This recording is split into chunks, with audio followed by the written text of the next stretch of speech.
Hello everyone, welcome to study with us. और आज इस वीडियो में जो हम चर्चा करेंगे वो करेंगे ब्रिटिश शासन का भारतीय अर्थव्यवस्था पर क्या प्रभाव पड़ा था। यूपी पेट के सिलेबस में जो है ये दिया हुआ है, ये टॉपिक था तो मैंने सोचा कि इसे कवर करवा दिया जाए। ठीक है, तो ये हमारी 46वीं वीडियो है। 45 वीडियो जो है ऑलरेडी हमने अपलोड कर दी है। और यूपी पेट के एग्ज़ाम की अगर आप तैयारी कर रहे हैं तो ये सीरीज़ जो है सुपर इम्पॉर्टेंट है। आपको कोई भी किताब पढ़ने की ज़रूरत नहीं पड़ेगी। ठीक है, क्योंकि मैंने खुद जो है यूपी पेट दिया था सन 2021 में, जिसमें मेरे जो है 84% बने थे। तो वही नोट्स हैं जिससे मैंने अपनी तैयारी की थी। तो अब जो है इसे मैं वीडियो के थ्रू आप लोगों को दे रहा हूँ। तो यूपी पेट के लिए काफ़ी इंपॉर्टेंट है, कोई किताब आपको पढ़ने की ज़रूरत नहीं पड़ेगी। तो वीडियो को एंड तक देखें, और अगर आपने हमारी पहले की वीडियोस को अभी तक नहीं देखा है तो आप उसे ज़रूर देख लें। लिंक जो है मैंने डिस्क्रिप्शन में दे दी है, जहाँ पर आपको सभी वीडियोस मिल जाएंगी। ठीक है, हिस्ट्री, ज्योग्राफी, पॉलिटी, इन्वायरमेंट वगैरह। ठीक है, तो चलिए शुरू करते हैं। तो ब्रिटिश शासन का भारतीय अर्थव्यवस्था पर क्या प्रभाव पड़ा। तो ब्रिटिश सरकार जो थी उसने भारतीय अर्थव्यवस्था को धीरे धीरे कमज़ोर करना शुरू कर दिया था। तो इसकी शुरुआत जो है वो हुई थी बंगाल से। ब्रिटिश सरकार ने जो है सबसे पहले बंगाल पर अपना अधिकार जमाने का प्रयास किया था, जिसके लिए सबसे पहली लड़ाई जो लड़ी गई थी वो थी प्लासी की लड़ाई। ठीक है, जिसे प्लासी का युद्ध भी कहा जाता है। कब लड़ा गया था ये? तो ये लड़ा गया था 23 जून 1757 को। ठीक है, 23 जून 1757 को। किसके बीच? तो लॉर्ड क्लाइव और सिराजुद्दौला के बीच लड़ा गया था। तो कहा जाता है कि सिराजुद्दौला का जो सेनापति था वो गद्दारी कर जाता है, जिसके कारण सिराजुद्दौला जो है इस युद्ध में हार जाते हैं। ठीक है, तो याद रखना है आपको कब हुआ, किसके बीच हुआ, कौन जीता, लॉर्ड क्लाइव, कौन हारा, सिराजुद्दौला।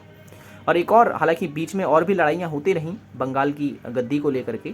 एक जो सबसे महत्वपूर्ण है वो है बक्सर का युद्ध। ठीक है, इसे भी आपको याद रखना है। ये कब हुआ था? तो 22 अक्टूबर 1764 में हुआ था। किसके बीच? तो एक तरफ तो थी ब्रिटिश सेना और दूसरी तरफ थे मीर जाफ़र। ये वही मीर जाफ़र हैं जिन्होंने जो है सिराजुद्दौला को धोखा दिया था युद्ध में। तो दूसरी तरफ जो अंग्रेज़ थे, अंग्रेज़ की सेना का जो नेतृत्व कर रहे थे वो थे हेक्टर मुनरो। ठीक है, डेट आपको याद रखनी है, 22 अक्टूबर 1764 को ये युद्ध हुआ था। और किसके बीच? मीर जाफ़र और हेक्टर मुनरो के बीच। तो मीर जाफ़र इसमें हार जाते हैं और हेक्टर मुनरो जो इसमें जीत जाते हैं। तो इसके बाद जो है अंत में होता यह है कि बंगाल की सत्ता जो है ब्रिटिश सरकार के नियंत्रण में आ जाती है और लॉर्ड जो है गवर्नर जो है वो लॉर्ड क्लाइव बन जाते हैं। ठीक है, यानी पूरी बंगाल की अर्थव्यवस्था को वही नियंत्रित करते हैं। उसके बाद ये कहा जा सकता है कि बंगाल की समृद्ध अर्थव्यवस्था के साथ साथ भारतीय अर्थव्यवस्था को औपनिवेशिक अर्थव्यवस्था में बदल दिया था। ठीक है, जैसे ही बंगाल हमारे हाथ से छूटता है वैसे वैसे हमारी जो अर्थव्यवस्था होती है वो औपनिवेशिक अर्थव्यवस्था में बदलती जाती है। इसके बारे में जो है विस्तार से चर्चा की है रजनी पामदत्त ने। भारतीय इतिहासकार हैं ये। इन्होंने अपनी एक किताब लिखी इंडिया टुडे। इंडिया टुडे में जो है इन्होंने कॉल मार्क्स, ठीक है, कॉल मार्क्स के बारे में आप जानते होंगे, कॉल मार्क्स के 3 चरणों को जो है आधार बनाकर जो है भारतीय अर्थव्यवस्था को बताया इन्होंने। किस प्रकार से जो है भारतीयों का आर्थिक शोषण किया गया था ये बताया इन्होंने। ठीक है, तो याद रखना है आपको, इंडिया टुडे किसकी किताब है? तो रजनी पामदत्त की किताब है। और ये किस पर आधारित है? तो ये भारतीय अर्थव्यवस्था पर आधारित है और जो है कॉल मार्क्स के 3 चरणों को आधार बनाकर जो है ये लिखी गई है।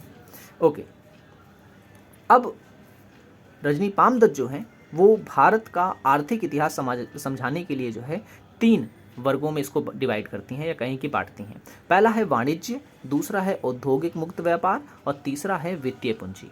तो वाणिज्यिक का जो काल था वो बताते हैं 1757 से 1813 तक। ठीक है, जब इन्होंने जो है कृषि वगैरह के माध्यम से जो है भारतीयों का पर अत्याचार किया या कहीं कि भारतीयों का शोषण किया।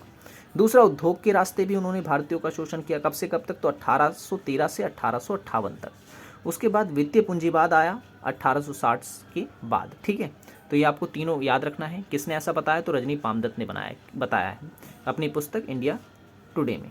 ठीक है, तो सबसे पहले वाणिज्य काल के बारे में हम इसमें पढ़ेंगे, जो नीतियाँ ब्रिटिश सरकार के द्वारा लाई गई कृषि वगैरह से संबंधित वो।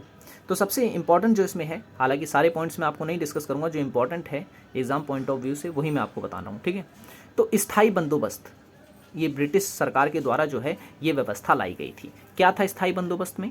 देखिए, होता ये था कि जो ब्रिटिश सरकार थी वो भारतीय किसानों से कर चाहती थी, ज़्यादा से ज़्यादा टैक्स लेना चाहती थी। तो होता ये था कि जो ज़मींदार होते थे वो टैक्स जो है किसानों से लेते तो थे, लेकिन कंपनी को सही समय पर जो है टैक्स नहीं देते थे, और टैक्स नहीं देने के कारण जो है कंपनी को काफ़ी नुकसान होता था। तो इस कारण हुआ ये कि ब्रिटिश सरकार के गवर्नर थे लॉर्ड कॉर्नवालिस, ये आते हैं, इन्होंने जो है एक सिस्टम शुरू किया था जिसे स्थायी बंदोबस्त कहते हैं। ठीक है, स्थायी बंदोबस्त भी कहते हैं और इस्तमरारी बंदोबस्त भी कहते हैं इसे। ठीक है, ये स्थायी है, स्थायी बंदोबस्त और इस्तमरारी बंदोबस्त भी कहा जाता है। कब शुरू किया गया? तो 1793 में शुरू किया गया था। किसने शुरू किया था? तो लॉर्ड कॉर्नवालिस ने शुरू किया था। ठीक है, लॉर्ड कॉर्नवालिस ने इसे शुरू किया था। और इन्होंने किया क्या था? इन्होंने किया ये था कि मान लो कि ये किसान है, ठीक है, ये किसान है, और उसके बाद एक तरफ है यहाँ पर जमींदार, और यहाँ पर जो है यहाँ पर है कंपनी। तो इसने क्या कर दिया लॉर्ड कॉर्नवालिस ने कि जो किसानों से टैक्स लिया जाएगा जमींदारों द्वारा, तो वो जमींदार जो हैं अब टैक्स लें या ना लें किसानों से, लेकिन उनकी जमींदारी को देखकर, ठीक है, उनकी जमींदारी को देखकर जो है उनका टैक्स फिक्स कर दिया गया कि इतना टैक्स जो है आपको एक वर्ष में इस तिथि को देना है। और अगर जमींदार उस टैक्स को नहीं दे पाता है तो जो है उसकी जमींदारी जो है नीलाम कर ली जाएगी। ठीक है, जमींदारी जो है उसकी नीलाम कर ली जाएगी। तो इसलिए जो है इसमें किया क्या गया था, तो याद रखना है आपको, जमींदारों का जो कर था वो निश्चित कर दिया गया था। ठीक है, कि किसान दे या ना दें, आप उनसे कर लें या ना लें, अब जो है कर जो है एक निश्चित आधार पर जो है निश्चित तिथि को जमींदारों को देना होता था। ठीक है, और अगर कर नहीं दे पाते थे तो जो उनकी जो जमींदारी होती थी उसको नीलाम कर लिया जाता था। ठीक है, तो ये आपको याद रखना है स्थायी बंदोबस्त के तहत। अब उसके बाद जो है स्थायी बंदोबस्त की जो व्यवस्था थी वो सफल नहीं होती है, तो जो है रैयतवाड़ी व्यवस्था को लाया जाता है। तो रैयतवाड़ी व्यवस्था जो है ये किसने शुरू की थी? तो ये थॉमस मुनरो और कैप्टन रीड के द्वारा जो है ये व्यवस्था लाई गई थी। ठीक है, इसमें क्या था मैं आपको बताता हूँ।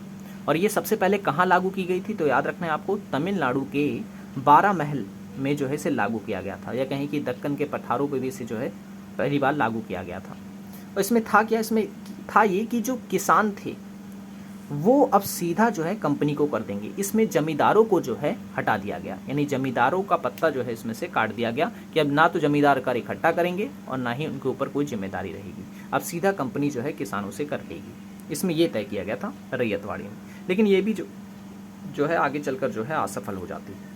उसके बाद लाई जाती है महलवाड़ी व्यवस्था। अब महलवाड़ी व्यवस्था में क्या था?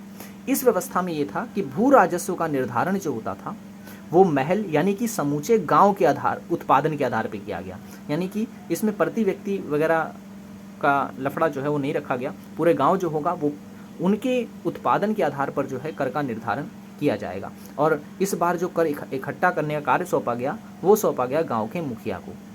ठीक है, जिससे सीधा ब्रिटिश सरकार जो है टैक्स लेगी। कुछ समय तक ये व्यवस्था चली, लेकिन ये भी जो है असफल रही थी आगे चलकर। लेकिन इन सभी व्यवस्था से जो सबसे ज़्यादा नुकसान हो रहा था वो हो रहा था किसानों का।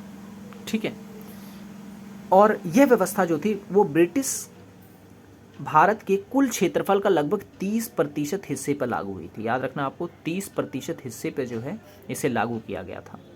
और अब इन सब के नकारात्मक प्रभाव भी पड़ेंगे। ठीक है, रैयतवाड़ी व्यवस्था, इस्तमरारी बंदोबस्त, महलवाड़ी व्यवस्था, इन सब व्यवस्था से हुआ ये कि खाद्यान्न की कमी के कारण जो है 1866 और 67 में जो है उड़ीसा में भयंकर अकाल पड़ा। इस अकाल को ही आपदा का महासागर कहा जाता है। ठीक है, आपदा का महासागर कहा जाता है। उसके बाद जो है पर्सिवल स्पीयर ने क्या कहा है? ठीक है, ये कहते हैं किसको? प्रथम चरण को, जो कि रजनी पामदत्त ने बताया है। ठीक है, वाणिज्य काल के रूप में इसको वो कहते हैं बेशर्म लूट का काल। ठीक है, और 1813 के चार्टर में जो है कंपनी के व्यापारिक अधिकार को समाप्त किया गया था। ये भी आपको याद रखना है। ठीक है, कब किया गया था? तो 1813 में। अब अनौद्योगीकरण। ठीक है ना, अनौद्योगीकरण यानी कि दूसरा चरण जो रजनी पामदत्त बताते हैं वो अनौद्योगीकरण है। तो ये जो है मैं कल वाले वीडियो में डिस्कस करूंगा। ठीक है, दोनों चरण जो है मैं बताऊंगा। और फिर जो है दादा भाई नेहरूजी के द्वारा भी जो है अपने विचार इस पे दिए गए हैं, आर.सी. दत्त ने क्या कहा है, ये सब जो है हम अगली वीडियो में डिस्कस करेंगे। तो आज की वीडियो में इतना ही। ठीक है, आई होप ये वीडियो आपको पसंद आया होगा। वीडियो पसंद आया हो तो लाइक ज़रूर कर दें। चैनल को सब्सक्राइब नहीं किया तो ज़रूर कर लें, ताकि जब जब हम वीडियोस डालें आपको नोटिफिकेशन मिलता रहे। पहले की वीडियोस अगर आपने नहीं देखी है तो आप उसे ज़रूर देख लें, लिंक मैंने डिस्क्रिप्शन में दे दी है और इस वीडियो के एंड में भी आपको मिल जाएगी। तो चलिए समाप्त करते हैं, धन्यवाद।